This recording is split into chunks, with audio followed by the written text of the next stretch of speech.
Welcome to the Managing Communication webinar from the London School.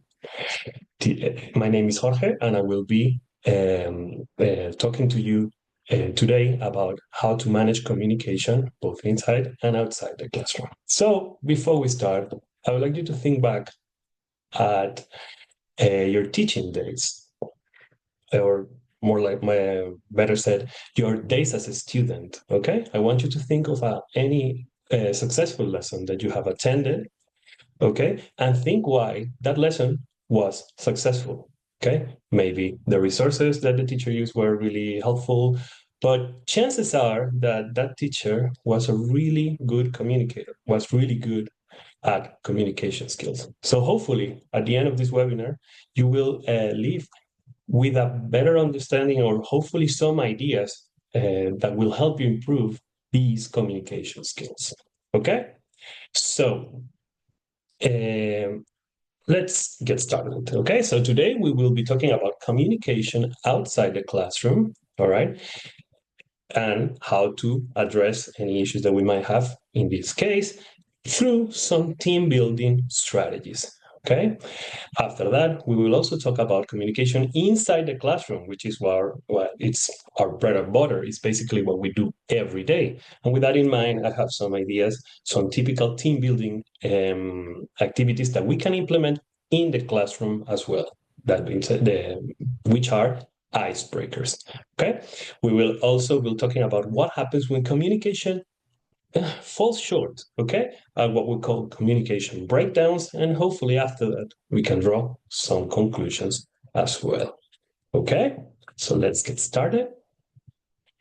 So think about why teamwork is so important for teachers, okay? So chances are that we spend hours upon hours dealing with our students' problems, finding ways to address them, and uh, this can take a toll on us as teachers. Okay, this is when teamwork becomes very, very important. Okay, because we are not isolated and we're not islands. Okay, it is important that we try to stay in touch with whoever we work with. Otherwise, our job will become more of a toll. Will take a toll on us. Okay, and will make us feel the brunt. Okay, of all the hard work that we're doing, and well, it would lead to many, many negative things that can even take a toll on our health, or on our social life, etc. That's why it's important to know whom to talk. Okay, sometimes for a little piece of advice, whether it is other teachers, whether it is our other co-workers at our school, or even your director of studies, or teacher trainers as well. Okay. So with that in mind, we're going to talk about the making of a great team. So I have extracted from this website, Bain and Company, some observable behaviors, okay, in successful teams. Okay, the first one, or the first two that they mention, is direction and discipline. And they claim that successful teams clearly define goals and stay in constant communication. And of course, this is essential.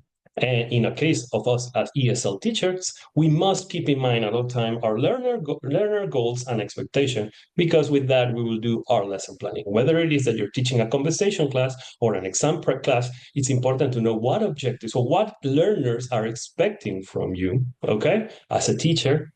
And with that, have this in mind in order to plan your lessons and achieve objectives. Not only are we going to take into account our learner goals, but okay, we're also going to you also need to be aware what the company requires of you. That's why attending or organizing regular meetings, okay, it's essential to know that everyone is on the same page in terms of objectives and goals to be achieved. Okay. Yes. So whether it is to writing reports, marking exams, okay, or just, I don't know, answering emails okay? Attending meetings, as I have mentioned before, or meeting deadlines, it's really crucial that you are aware of that. Also, I mentioned earlier, you can talk to all of the workers at your company, okay? But it's important to know who to ask for help. So being familiar with the company's organizational chart will go a long way, okay? To know what to ask or whom to ask, okay? So another behavior that this website or this team has identified is dynamism. Okay, teams prepare and lead for change. Yes, this is true. It is crucial to stay up to date with the latest teaching practice. We all know that. Attending conferences, CPD sessions, knowing where to find information. And I would like to stop here a little while because it's important to know what information you find, whether it's online, whether it's through whatever tool at your disposal, academic writings, academic papers, published material. Is important where to know where to find information that you could implement in the class. But I would advise you to try to find published sources in this case, because there is a lot of things you can find online, and maybe not all of them, sorry, excuse me, will be as useful or as valid as other sources of information. Okay, so that's something to keep in mind as well. It's true. We can become like the most updated teacher and be aware of all these technological advances and all these novel teaching techniques. But it's important to go back to the basics, okay? Reflecting on your own teaching, okay, goes a very long way. Going back, what have I missed? Am I following the structure of this type of lesson? Is it a skill lesson? If it's a grammar lesson, is it a vocabulary lesson? Am I drilling pronunciation? Are students aware? What anticipated problems the students will find? All of these things are essential, okay? Going back to the basics and reflecting on your teaching. With this in mind, okay, one very, very useful and important tool that I would like to, I cannot stress enough, is classroom observation. Yes, as the slide says, these can be dreadful and quite scary. But remember, classroom observations is all about the improvement of what you are doing, and it's nothing, not only criticizing what you are doing. What I'm trying to say is don't take it personal, because that feedback will help you. You're not doing this well. Probably you could do it in this another manner. You skip this part of this lesson. You shouldn't. You should leave this for later. Whatever it is that you have from this feedback will go a long way. Okay. Okay. Our next, the second to last behavior that we'll be talking about today is drive, determination.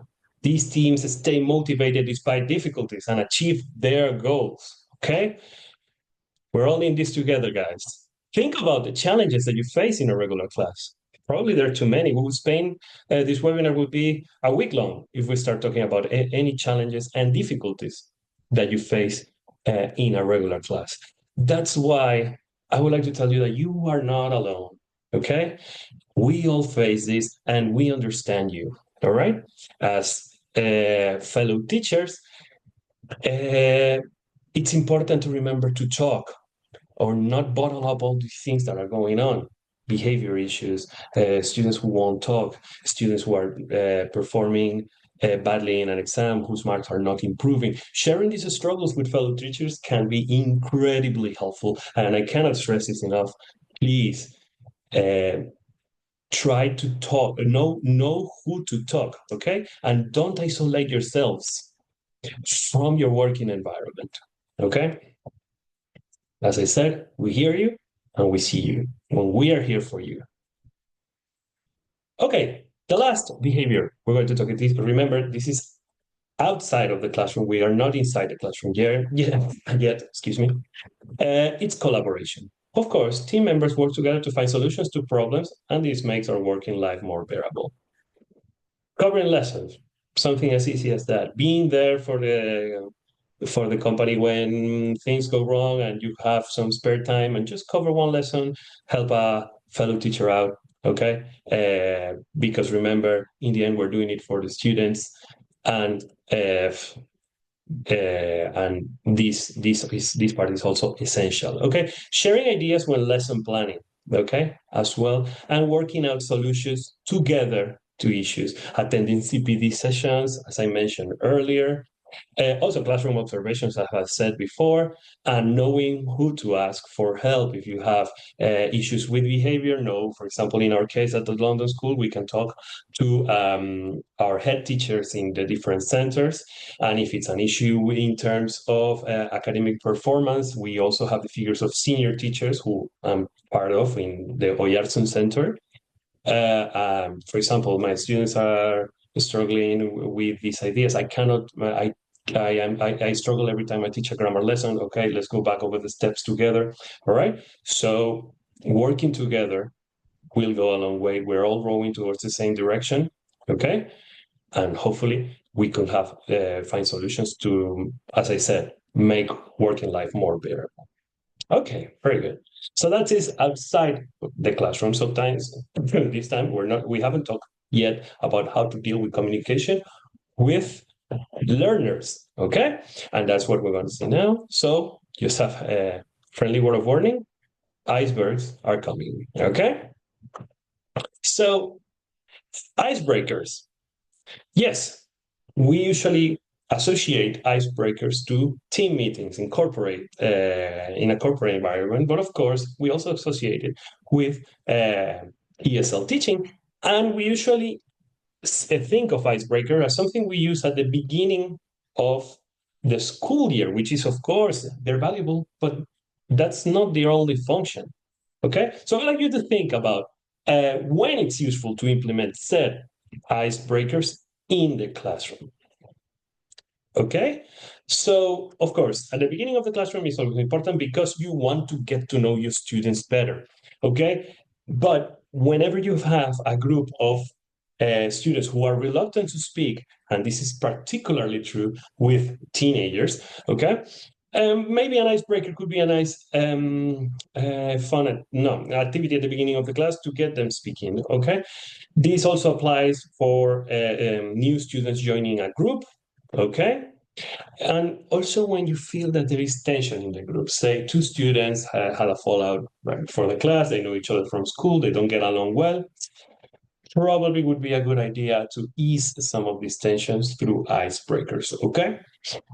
Also, imagine that you have just done one of those long reading and use of English exams, and students are completely knackered, and you say, okay, let's have a brain break. Let's ease the tension and try to have a little fun while also maintaining certain. It's still an ESL class. It's not just a game. All right. It's one activity that you can do to ease some of this pressure. Okay, so the first ice breaker we're going to say is called exercise the demons. Okay, so in this type of activity, learners will write the worst idea they can think of in different situations. For example, think about the worst idea for a topic for a webinar. Okay, the worst idea you could have while invigilating an exam. The worst idea you could have while uploading files to the school server, or the worst idea for a carnival themed lessons that is just coming right just around the corner. And then they share it to the rest of the class. So I would like you to think, why is that beneficial? Why is this an icebreaker? Well, when you think about the worst idea possible, whatever idea comes afterwards is an improvement, no matter how bad it is. You already thought about the worst, okay? You already thought about the worst case scenario, okay? So this activity encourages safety, okay? Any idea that follows the first one will be an improvement, okay? And it's also a way to encourage creativity. No one will judge you for a bad idea. Actually, people will judge you if it is a good idea. So something you should keep in mind with this type of activity is that students who are reluctant to talk, probably through this, they'll have a little bit of fun while still communicating with each other. And as I said, losing this idea of being judged. Okay? Right. For something more traditional, we have the typical conversation activities. In this case, is called speed dating. So, in this case, students work in pairs. This is especially true when students don't know each other very well. And in 3 minutes, they must find out as much as possible about each other. For example, in this case, imagine you have an adult class. So they need to find out as much as possible about them professionally. They must, or if you have a teenage class, probably you can talk about hobbies, sports, music. Okay, so sky's the limit here. In terms of, so it's a quick 3 minute speed dating activity. It will, of course, encourage the burning of boundaries. My God. So in this case, what we mean by this is that then we'll start to get to know each other better. Probably after class, we're going to talk about this band or this team or this sport or whatever. Okay. A similar take or a similar activity, it's called 10 things in common. In this case, instead of giving you 3 minutes, I will give you a topic. All right. And you had to find 10 things in common. For example, we did this in a CPD session with the rest of our fellow I was going to say corporals, with our fellow teachers at London School. They have to find 10 things in common with their group, in this case, professionally. So the head start was your employer. We all have the same employer, for example. And let's see if you can make it to 10 things in common. Okay? Hopefully, this will engage your learners to participate more in class, to and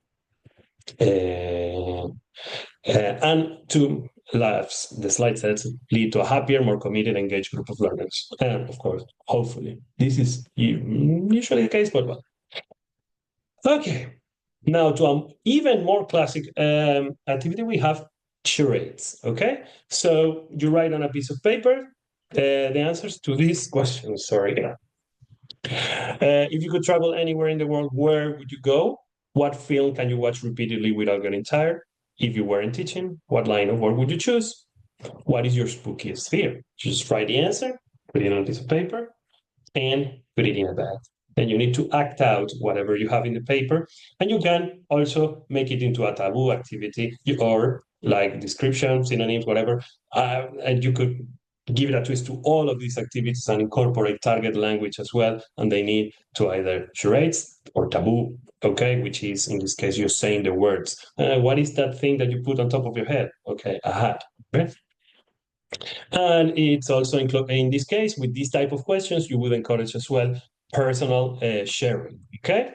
And as I said, creating empathy while engaging the learners as well. Okay, the last icebreaker we're going to take a look at, it's tall tales. Really interesting, okay? Because in this case, you can also incorporate writing into icebreakers, okay? It's not all about speaking, all right? While communicating, you can also communicate through writing. In this case, just write on the whiteboard one opening sentence. It was a day I'll never forget. Each student write the next sentence in the story, folds the paper so that way they won't see what it was written before, and then you should pass on the piece of paper and they continue the story. Here you can, with the twist, what you can do is first establish the number of sentences.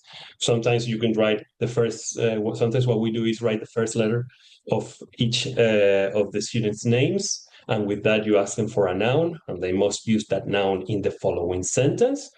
Okay, and then by keeping count of what noun follows, you know when is the second to last sentence, the third to last sentence, and the last sentence as well, so they can keep track and they know, oh, okay, so the next sentence I need to finish the story. Okay, and you can also use target language in this case, depending on what you're teaching. Okay, and by the end, you will just like in Exercise the Demons, whatever follows that. Okay, it will be an improvement because you will end up with some hilarious, unexpected, and sometimes even downright silly stories. Will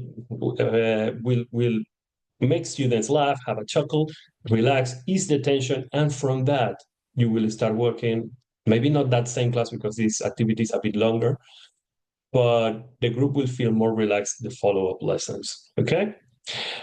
All right, as I said, you can incorporate target language or parts of speech. Okay, you can switch it instead of nouns, you can use verbs, etc. Nouns is funny because imagine one noun is gorilla, the next noun is, I don't know, baseball. So you have to make a story out of that. Okay. Okay. So those are these icebreakers, corporate environment activity to create team building and bonding, etc. Applied to the ESL classroom. But what happens when communication breaks down, breakdowns? Okay, so think for a few minutes. Okay, what may cause a breakdown in communication, both inside and outside the classroom? Okay. Okay, so chances are we can list, uh, like I said at the beginning of the webinar, chances are that we could spend a week talking about challenges and difficulties in terms of communication that happen in the classroom. Okay, we all teach different groups of teachers, multilingual, multicultural classrooms, adults, students, multi-age, company English, you name it. So with this in mind, I have brought a list of breakdowns in communication and possible causes, okay, and ways to hopefully address them, okay? So, the first breakdown, communication breakdown example I have for you is believing you have communicated. Believing, all right? So, I would like you to think of a song, any song, and tap it on whatever surface you have at your disposal. It could be your table, okay? Is it easy for you to recognize that melody? Probably because you're playing it. But why don't you ask someone next to you, hey, what song is this? In fact, let's all do it. What song is this?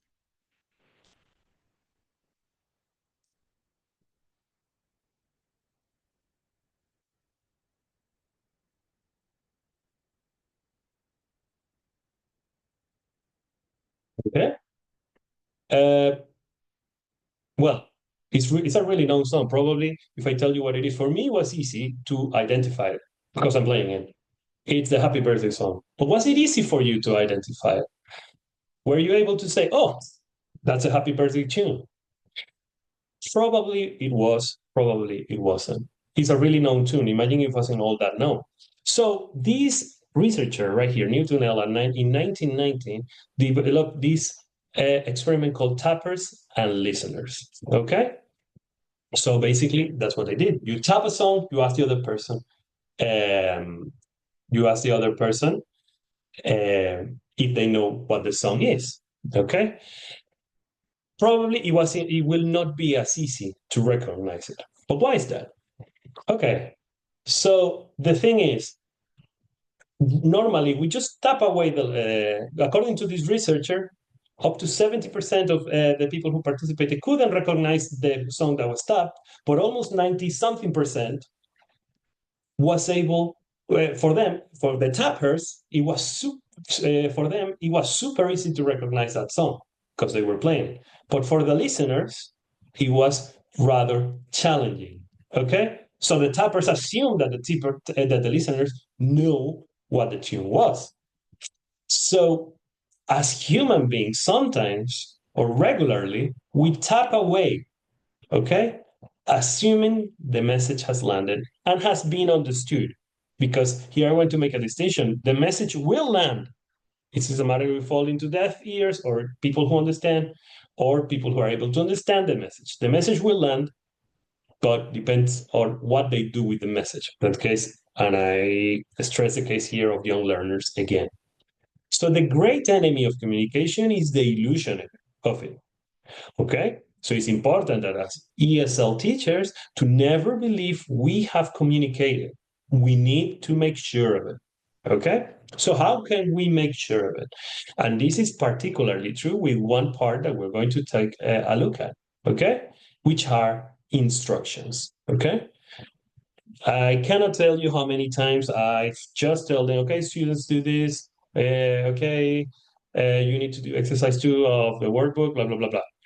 5 minutes later, what do I have to do? I'm sorry, that voice came out wrong. What do I have to do, teacher? And like, just said it, right? Or, so what can we do in this case? All right, so the first thing, it's you have to be aware of what you're saying.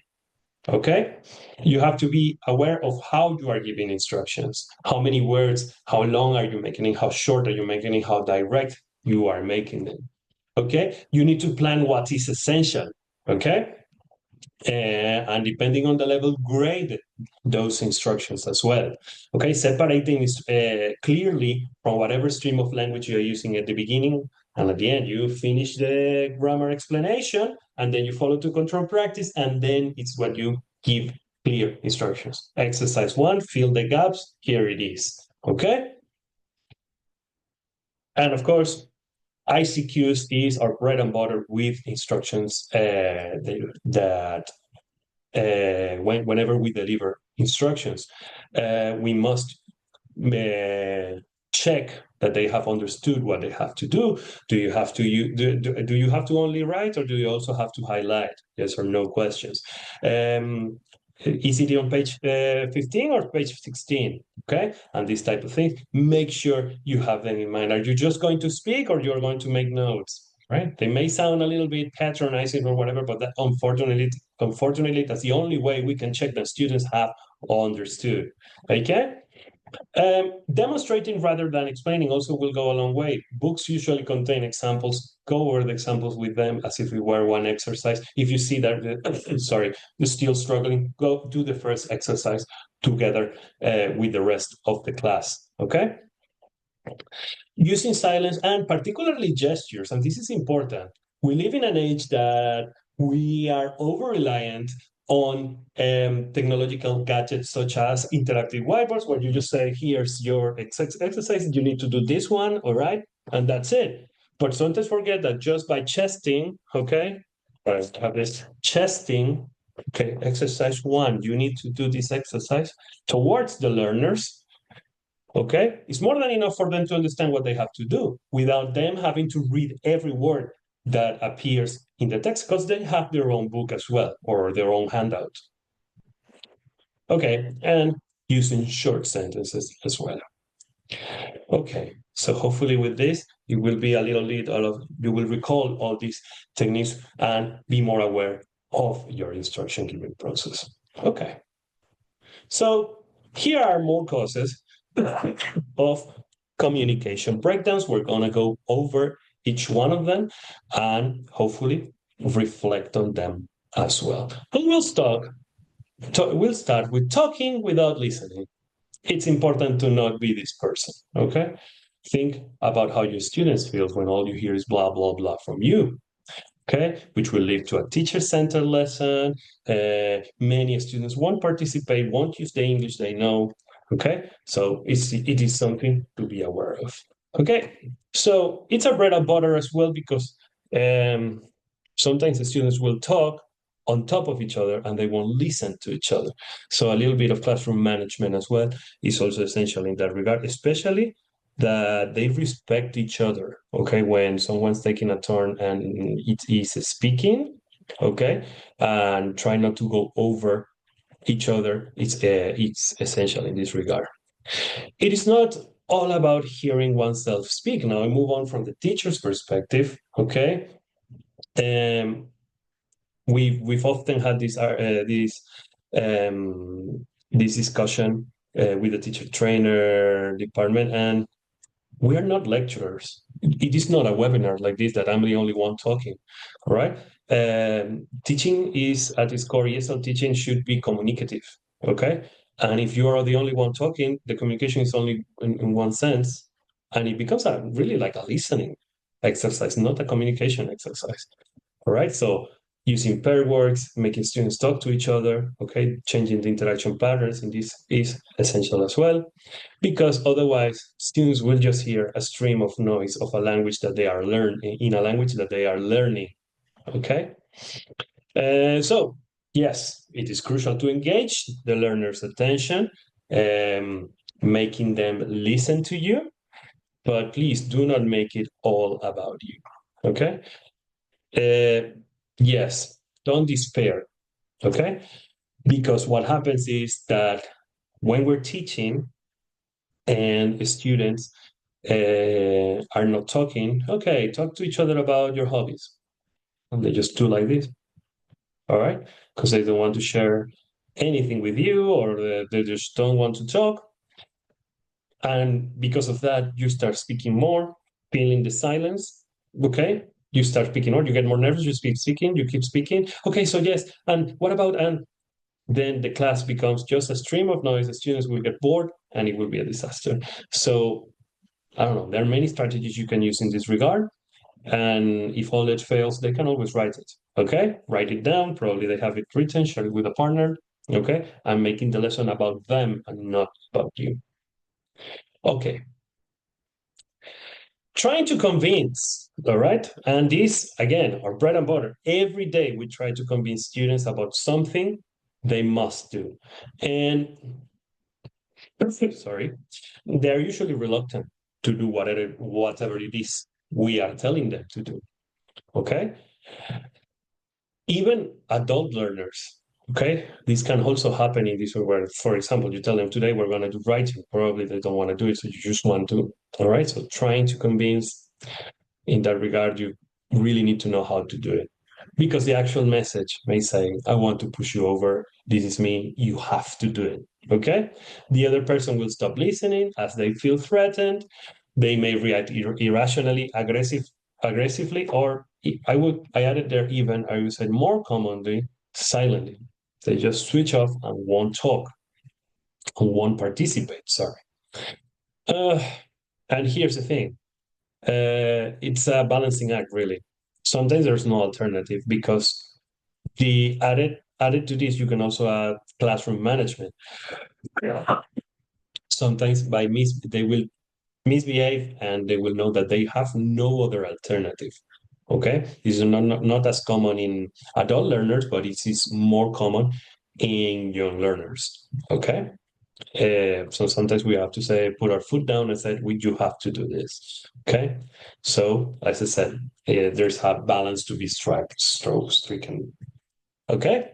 We must strike a balance. Sorry. All right. Uh, Second guessing feelings as well. And this is another important thing. Sometimes assuming, as I mentioned before, we cannot assume that we have communicated. We shouldn't assume how students feel either, because they're human beings with their own problems, their own responsibilities.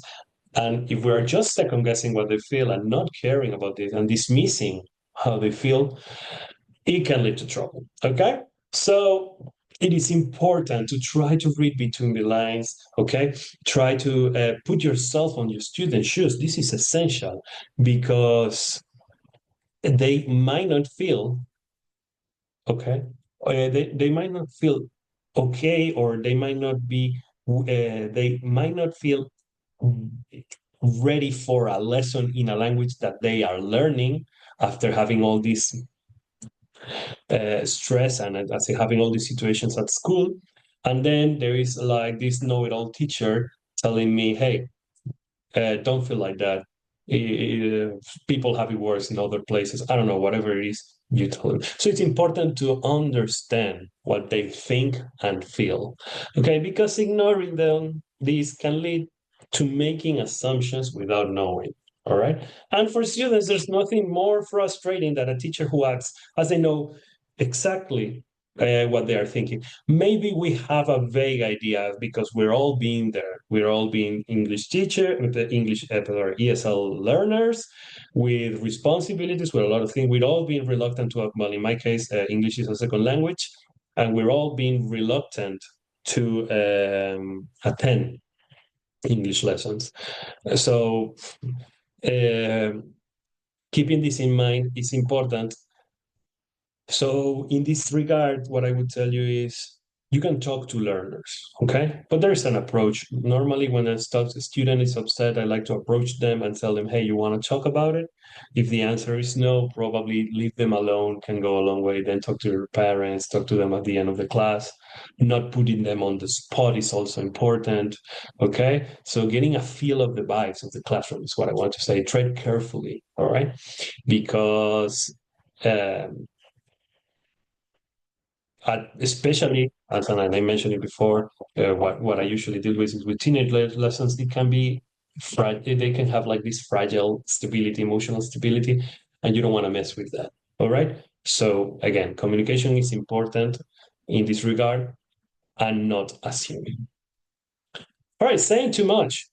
For example, whatever I tell the students, and what they hear is blah blah blah blah blah, similar to believing you have communicating and only hearing our self-talk. Okay. In ESL teaching, uh, it's better to assume that no one wants to listen to you. I mean, yes, it is important that they listen to you. You are their model for them to produce whatever language will follow. But again, it's not all about you. And we sometimes, when we explain, say, a grammar topic or a vocabulary or a writing technique or whatever, we want to convey all the information that we know. We want the students to have all the information at their disposal. And this can be counterproductive because what will happen is that you will end up filling the classroom, making it all about yourself, again, making it into a teacher-centered lesson, all right? And students might even disengage, okay? So even though you have this marvelous novel idea, okay, for learners to take on board and implement it in the writing, for example, like I can think of activities like, for example, teaching subordinates. Yes, at the beginning they understand you and they pay attention to you, but if you make it too lengthy, too text heavy, too they will disengage and end up not understanding what you tell them.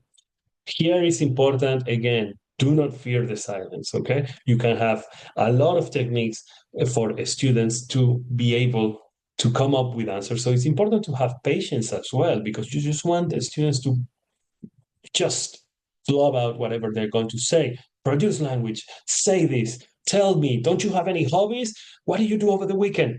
And sometimes A, they don't want to share it. Two, they're too shy. Three, they need time. Okay.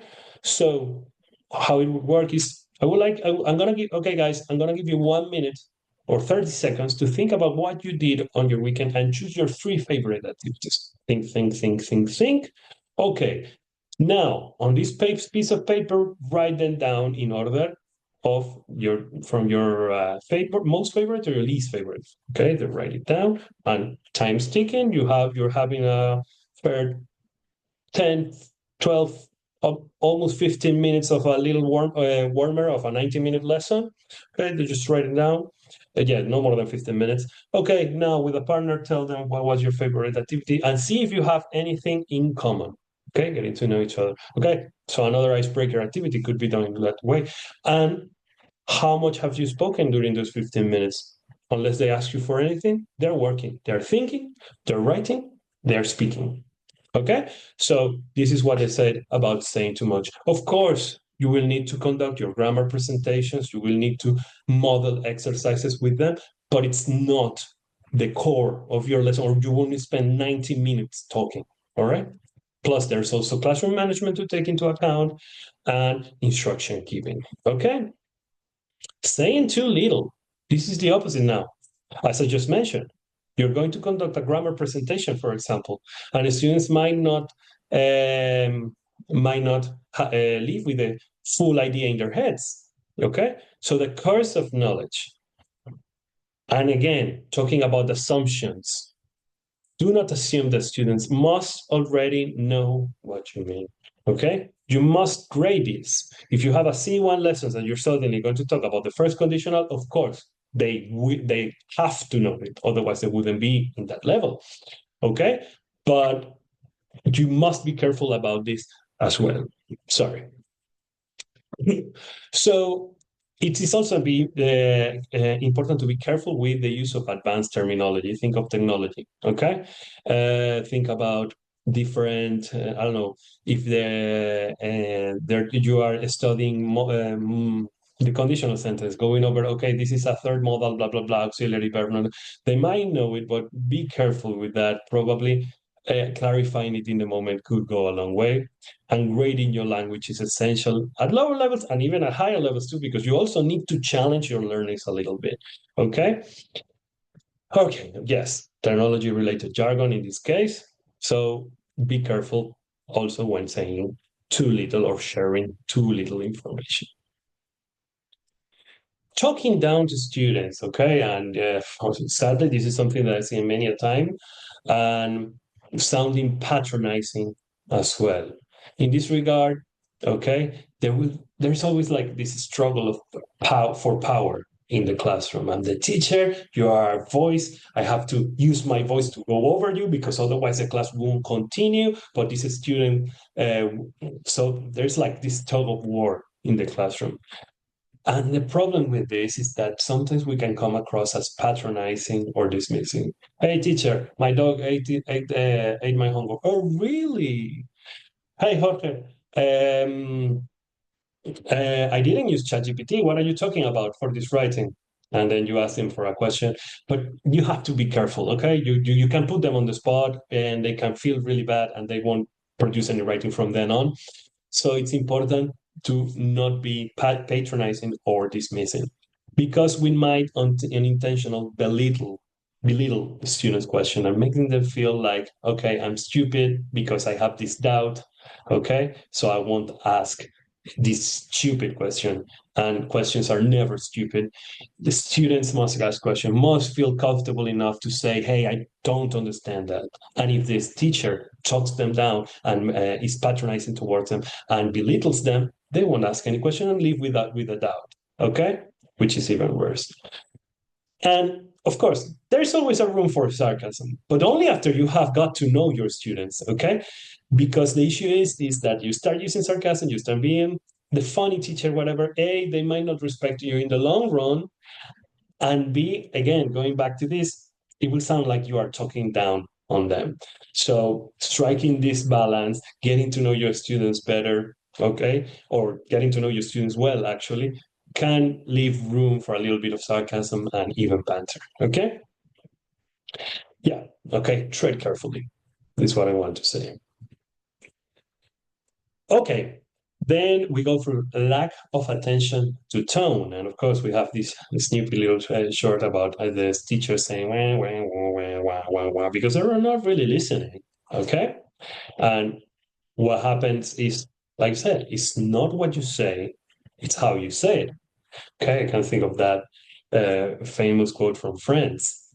Okay, so the tone that you give in class conveys your message. It's the message that you're giving. You can be supportive, you can be dismissive, serious, or casual. Okay, and students relate to that. Okay, they will know how you feel just by the tone that you're using towards them. Okay, so sorry, a teacher's harsh tone can make students feel undervalued, but an encouraging tone can lead to a positive learning environment because the students will feel well. Oh, this is a majo teacher. I've got it. I've been told before, but I've also been told before. Oh, he's too stern. He's too serious. So people can be more in agreement with your tone than actually the words that you're using. And this is particularly true for students who are ESL learners learning a new language. Okay, and sometimes they don't understand all the words that you say.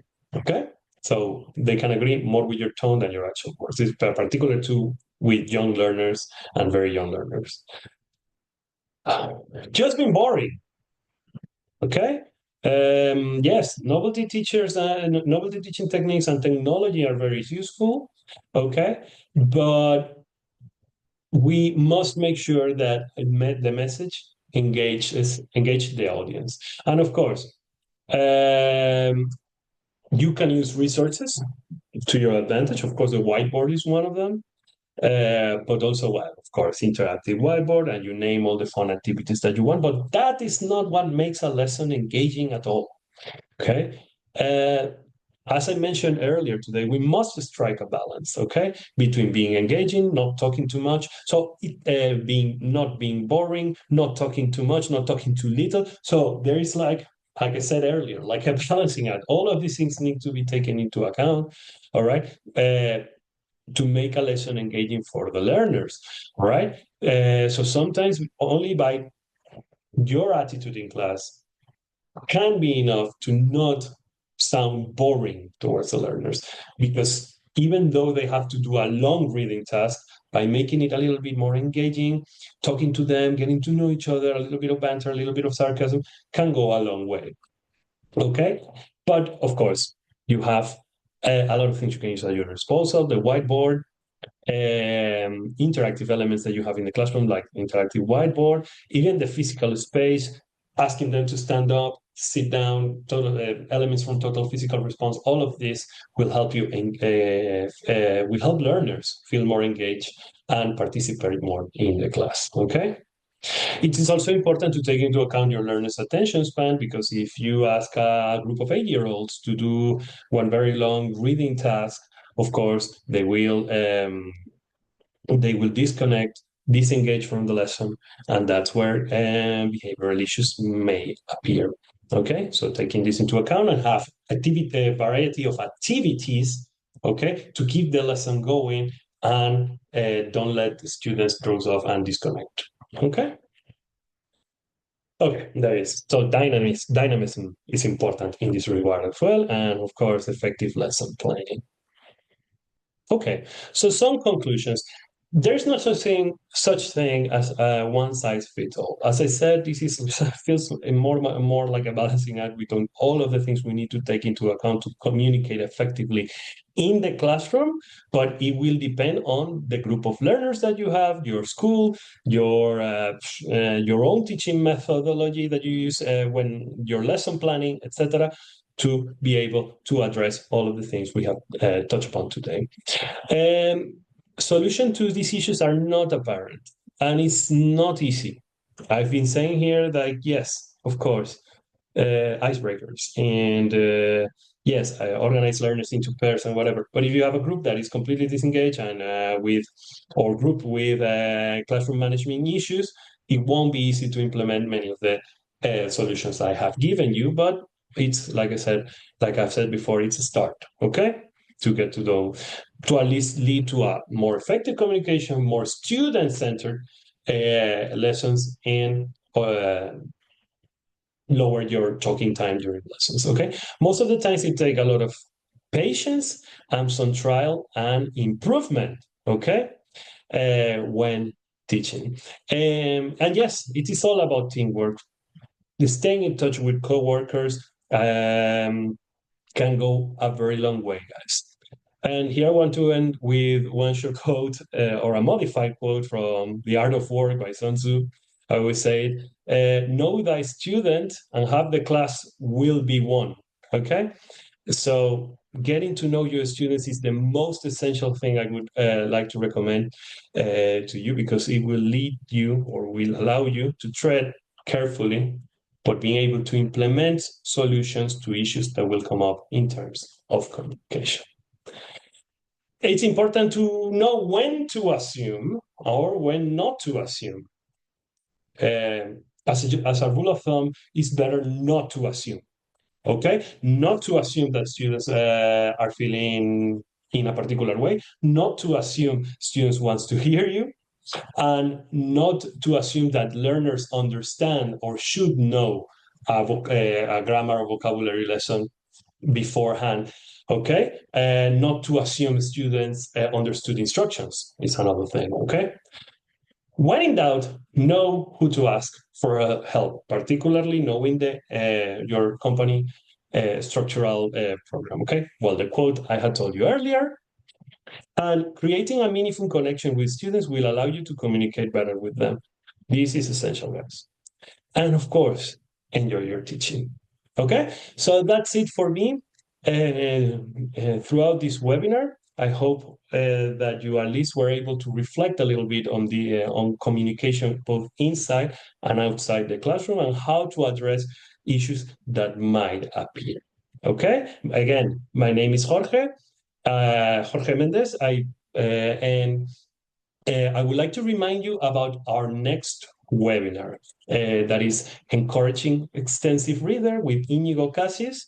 That would be Friday, the 28th of March. So you can already register, okay, in our website, londonschoolonline.com. And please follow us. And if you can, leave a like in our post in our Instagram account at London School TT. That is London School TT as teacher training. Thank you very much. I hope you guys have a wonderful day, and I hope to see you next time for another webinar. Take care, everyone.